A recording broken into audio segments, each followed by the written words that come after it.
Entonces vamos entendiendo ahora cómo esto se va acomodando, y usted lo puede ver, y usted puede contestar preguntas, y usted puede testificar, y usted puede hablar y enseñar a las personas utilizando la palabra.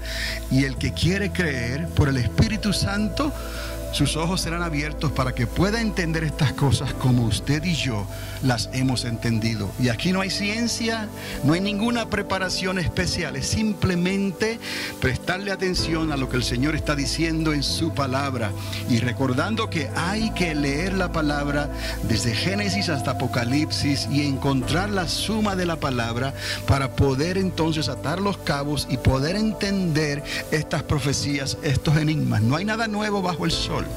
La interpretación de la palabra de Dios no es de interpretación privada.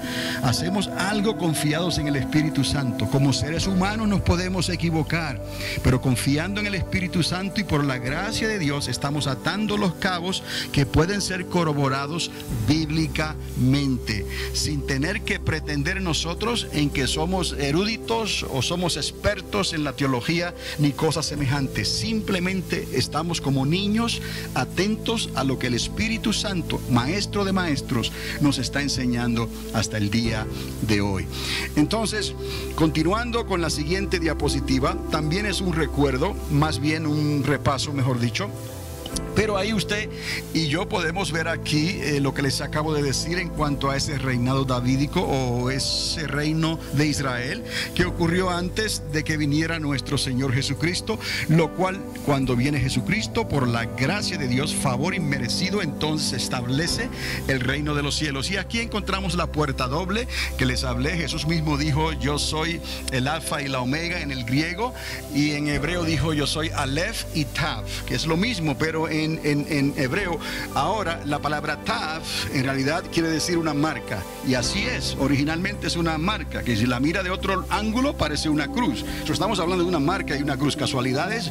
Bueno, vamos a dejar eso así, pero yo creo que en Dios no hay casualidades. Cuando Él dijo: yo soy el alfa, yo soy el Aleph, soy el Tav, acuérdate, nos está diciendo Él que para poder entrar a su reino hay que pasar por Él.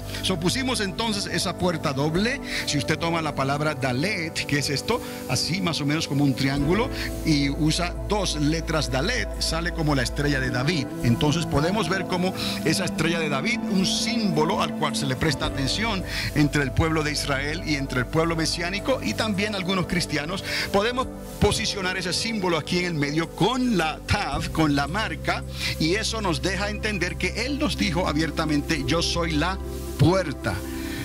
¿Ves? La puerta. Nadie puede entrar. Yo soy la puerta. Yo soy la vida, el camino, la verdad. Nadie puede entrar al reino de mi Padre si no es por mí. Entonces, por el Espíritu Santo, todo ser humano tiene entrada, si quiere, al reino de Cristo. Entonces podemos entender que Él está a la puerta. Él también lo dijo en Apocalipsis: yo estoy a la puerta y llamo. Entonces esto es simplemente para repasar y recordar en la dirección que vamos. ¿Cuál falta ahora? ¿Cuál es lo siguiente? El evento que viene en un futuro cercano, obviamente, es el reino milenial de Cristo. Aquí está la regeneración. El Hijo va a estar reinando, como hablamos, y luego la eternidad en el reino de mi Padre, como el Señor mismo lo dijo, que es la presencia de Dios eternamente y para siempre. Ahora, quería hacer un comentario breve aquí, porque la otra vez no tuve la oportunidad en realidad de hacerlo. Es que parece ser que Gog y Magog, que están mencionados en diferentes lugares por los profetas, en el libro de Apocalipsis, también está mencionado en los libros proféticos. Oiga bien, Gog y Magog, parece que ellos hacen una alianza, y tomará parte esa alianza antes y al final del milenio. Aquí es donde quiero que vea que el profeta Ezequiel nos da una profecía sobre Gog y Magog. El comentario fue este: en el capítulo 38, la profecía que hace Ezequiel, en el capítulo 38 de Ezequiel, habla entonces de lo que va a acontecer durante el milenio. Y sin embargo, lo que se escribe en el capítulo 39 es lo que va a acontecer durante Armagedón. ¿Qué les estoy diciendo con esto? Que estos dos capítulos en este momento parece que no están escritos cronológicamente, como lo que va a ocurrir hoy y lo que va a ocurrir mañana. Es como si lo que va a ocurrir mañana ocurriera hoy y lo que va a ocurrir hoy ocurriera mañana, si me pueden entender. Es solamente una observación que estoy haciendo. Cuando leen el capítulo 38 de Ezequiel, esto va a ocurrir durante el milenio, lo que va a acontecer contra Gog y Magog, y lo que ocurre en el capítulo 39 contra Gog y Magog va a ocurrir entonces durante Armagedón. Entonces eso explica más bien la conexión entre esos escritos proféticos de Ezequiel y lo que usted va a encontrar entonces en el libro del profeta Juan en la isla de Patmos, cuando él escribe sobre el libro de Apocalipsis. O más bien escribe el libro de Apocalipsis casi en su totalidad, obviamente. Ahora, llegamos aquí entonces porque quiero que vean esto también. Obviamente he dejado esto arriba para que usted lo siga, pero ya se ha familiarizado con este diagrama, ¿no? Entonces, hay un enfoque doble de la profecía que hablamos de los 70 años. Recuerda que hablamos 70 años cuando estuvieron en el primer cautiverio en Babilonia y luego salieron de ese cautiverio y ocurre la primera restauración. Ok, ahora piense que cuando hablamos de Zacarías estamos hablando del cuarto templo. Esa restauración primera que ocurre cuando salen de o regresan de Babilonia es donde se reconstruye por segunda vez el glorioso templo de Salomón. Salomón fue el que construyó el primer templo. Cuando ellos regresan de Babilonia, ellos encuentran la ciudad en ruinas, las murallas en ruinas y obviamente el templo en ruinas. Esa fue la primera reconstrucción bajo la guianza de Zorobabel y de Josué, el sumo sacerdote. Entonces, quiero que vea esto. Cuando Jesucristo viene y establece su reino milenial, se va a construir otro templo, pero ya no es el segundo templo, ni siquiera es el tercer templo. Viene a ser el cuarto y último templo que se va a construir.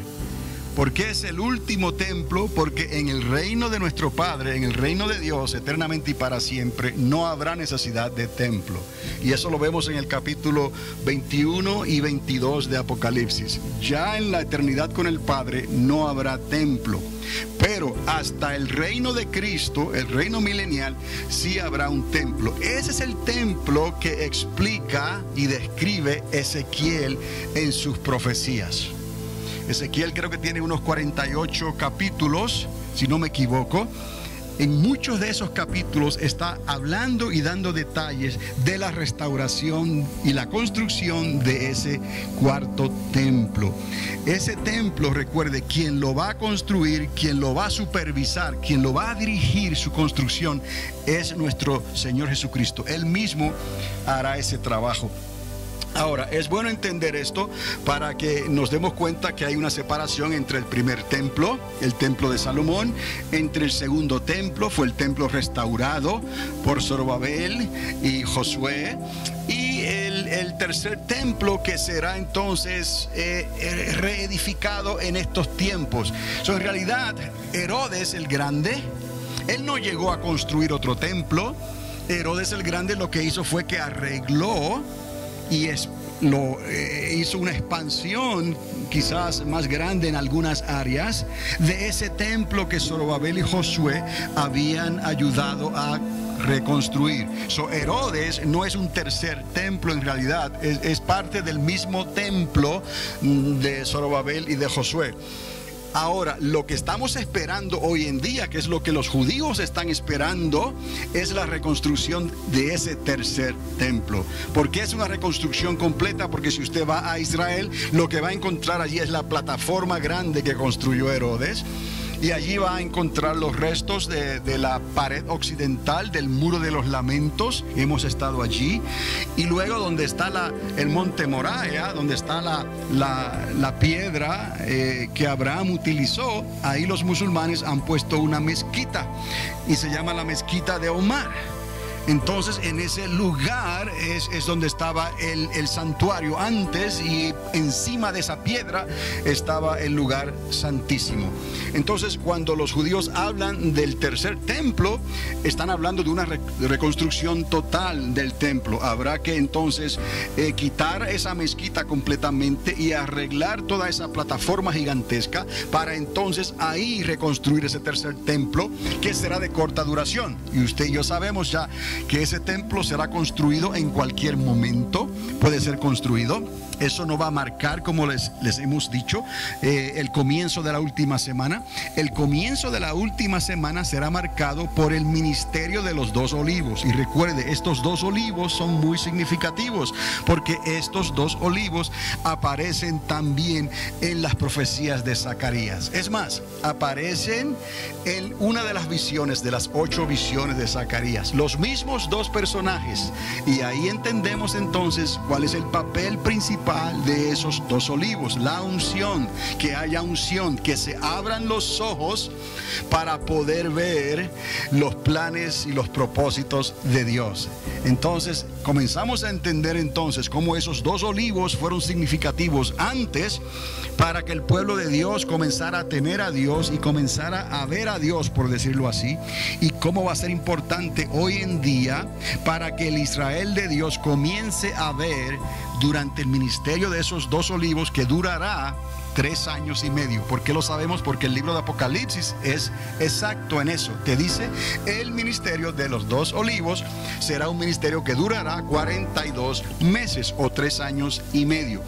Cuando comience el ministerio de los 2 olivos, estos 2 profetas, estos 2 personajes, comenzará entonces la última semana profetizada en el libro de Daniel. La última semana, que es la semana 70. Recuerde, son 70 semanas determinadas para tratar con el pueblo de Dios y con las naciones de la tierra. Esas 70 semanas, todas menos una, se han cumplido. Usted y yo lo sabemos bíblicamente, hasta que el Mesías fue cortado. Entonces hay una dispensación de la gracia, favor inmerecido. Cristo vino y establece el fundamento, la piedra angular, y ahora se han cumplido esos 2000 años, esa dispensación de la gracia, y lo que viene después entonces es el milenio literal de nuestro Señor Jesucristo.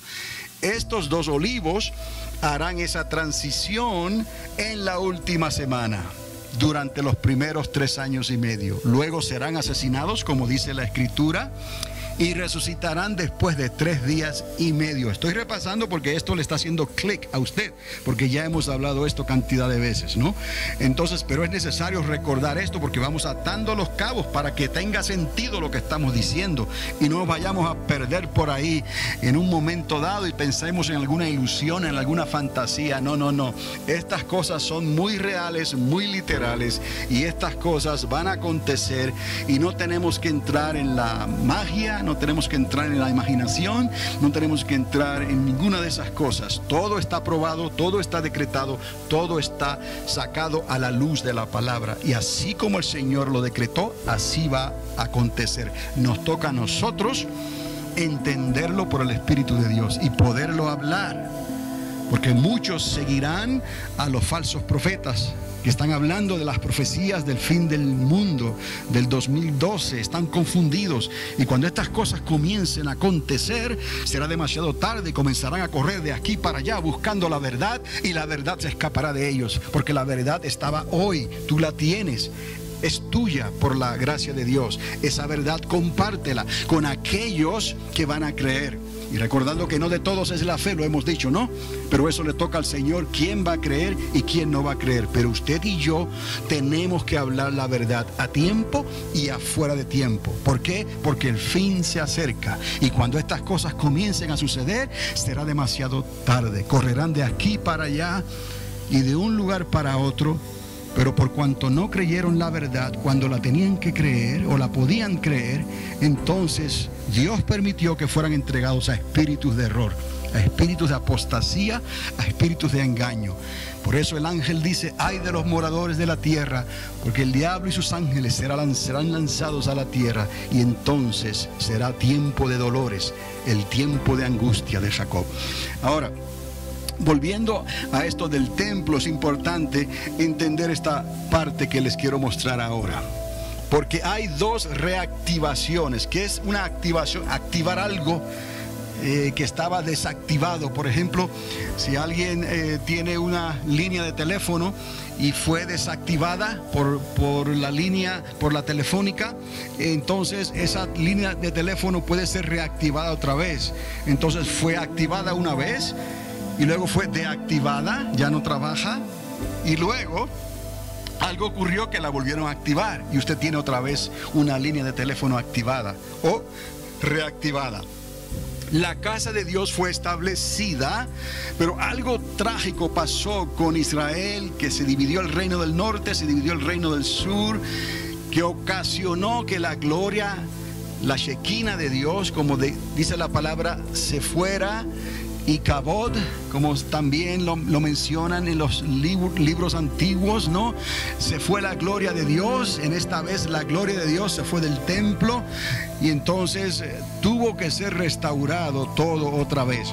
Ahora, entendamos que cuando están en el cautiverio en Babilonia, las consecuencias de su pecado y de su desobediencia, Dios quiere reactivar otra vez su relación, porque Él dice como que se olvidó de ellos por 70 años.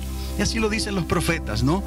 El amor de Dios fue tan grande por su pueblo como Él nos ama hoy, que Él siguió amando a Israel por las promesas que le dio a Abraham y a David, su siervo, que llegó un momento en que había que reactivar la casa, y ocurre después de los 70 años del cautiverio. Esa es la primera reactivación de la casa de Dios, y eso fue dirigido por Zorobabel, como les dije, y por Josué. ¿Dónde usted encuentra eso? Lo encuentra en el profeta Ageo, capítulo 1, verso 14. Ahí estamos entonces. Ahora, después de ese tiempo viene el renuevo. ¿Recuerden quién es el renuevo? El renuevo viene a ser ese renuevo que sale de los lomos también de Josué, el sumo sacerdote. Ese renuevo, el hijo de David. Ese renuevo es Cristo. ¿Qué? El renuevo viene por primera vez como un rey encubierto. ¿Por qué encubierto? Porque vino y no le hicieron caso. Vino, y las profecías de Zacarías 9:9 hablan de cómo él vino montado sobre un pollino de asnas. Todas esas profecías se cumplieron, mis amados. Esto no podemos tomar esto en poco, porque si todas esas profecías se cumplieron al pie de la letra, entonces las profecías que faltan se van a cumplir al pie de la letra también. Hay que creerle a Dios. Entonces vemos como que a mitad de camino viene el renuevo por primera vez como un rey encubierto, y establece el fundamento. Él es la piedra angular. Y Pedro luego dice: este fue la piedra angular rechazado por los edificadores. Cristo Jesús es la piedra angular. Ahora, pasó el tiempo, pasaron esa dispensación de la gracia, porque el renuevo vino aquí, ¿no? Y establece el reino de los cielos. Y llevamos 2000 años en esa dispensación de un favor inmerecido. Ahora Él viene otra vez, pero Él viene entonces no encubierto. Todo ojo le verá, mirarán al que traspasaron y creerán en Él como el Hijo unigénito de Dios. Ahora quiero entonces que usted vaya conectando aquí los puntos desde la primera restauración, cuando viene el renuevo por primera vez, y ahora quiero que vea la segunda restauración, que es cuando Cristo viene por segunda vez. Y a eso se le llama regeneración. Él mismo lo llama, aquí en la esquinita abajo está, regeneración o el milenio. Viene oficialmente como Rey y Señor, y usted lo encuentra en Zacarías 9:14, y ahí en Zacarías 9:14 también se habla de una final trompeta. Quiere decir que habrá una final trompeta que nosotros conocemos por boca de Pablo y por boca de Juan en el libro de Apocalipsis también, y será visto por todos entonces 42 meses después. ¿Por qué? Porque identificamos esa última final trompeta, la identificamos identificamos con la séptima trompeta del libro de Apocalipsis. La identificamos entonces como el momento en que va a ocurrir el arpazo. Nos va a tomar el Señor y seremos transformados, metamorfosis, y seremos transformados en un abrir y cerrar de ojos y estaremos con el Señor en las nubes. Quiere decir que después que ocurra eso, 42 meses después, entonces el Señor será visto por todas las naciones de la tierra, porque vendrá como el relámpago que viene cae desde el este hasta el oeste, desde el oriente hasta el occidente. Todo ojo le verá, y el profeta dijo que entonces lo mirarán como el unigénito, especialmente la descendencia de los hijos de Jacob, y mirarán al que traspasaron y creerán en él. Aleluya. Eso es parte del plan de Dios. Ese milenio, esa regeneración que falta, que está en breve, el propósito de esa regeneración es de restaurar las dos casas de Dios, la casa de Judá y la casa de Israel. Ese es el propósito primordial del milenio. Ahí es donde Él viene a terminar y a arreglar cuentas, algo que Él necesita hacer y que Dios el Padre quiere hacer, porque Él no quiere que ninguno perezca, sino que todos procedan al arrepentimiento. Ya la gracia y el favor de Dios ha transcurrido y ha pasado, y nosotros entramos por la gracia de Dios, por la fe, pero ellos tendrán que perseverar en la obediencia. Mirarán al que traspasaron, creerán y le servirán durante esos 1000 años, y el Señor establecerá los 12 tronos, que son los 12 tronos de los 12 apóstoles que estuvieron con el Señor, y ellos estarán juzgando a las 12 tribus de Israel durante el milenio. El propósito principal, primordial de esa regeneración es de que las dos casas de Dios se unan, aquel cayado y la atadura y la gracia, como se le llama en algunos lugares, gracia para Judá y atadura para Efraín o Israel. ¿Me explico? Eso tiene que ser restaurado, y Él lo va a hacer. Y también todas las naciones de la tierra que estarán también durante ese milenio, porque recuerde que la tierra será repoblada otra vez. El conflicto de Armagedón, esa guerra, esa última semana, especialmente en la parte final de la grande tribulación, va a traer un grande estrago.